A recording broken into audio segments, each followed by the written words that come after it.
معقول اللي بيحصل ده؟ مي عمر بتقعد على رجل محمد سامي في حفلة وبتتدلع وبترقص وهي قاعدة.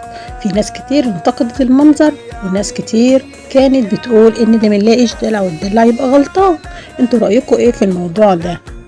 وطبعا ده مش اول مرة، دايما مي عمر ومحمد سامي معروفين ان هم بيظهروا باللقطات الرومانسية والعفوية في ترندات، في حفلات الزفاف وكمان في برامج التلفزيون، وده بيعكس رومانسيتهم جدا واهتمام دايما بالتقاط الصور ومشاركتها مع جمهورهم السوشيال ميديا.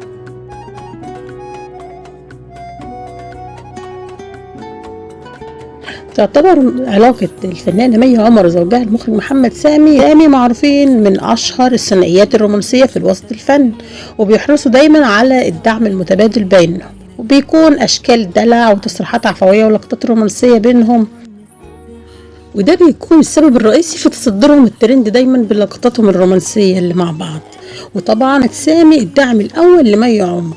ايه رأيكم في الموضوع ده؟ وفعلا الزوج الحنين رزق ولا انتوا عندكم رأي تاني؟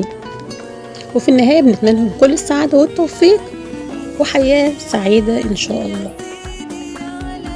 رايح فين؟ ما تنساش اللايك والشير والاشتراك في القناة لو أول مرة تشوفنا ليصلكم فيديوهاتنا بإذن الله. سلام.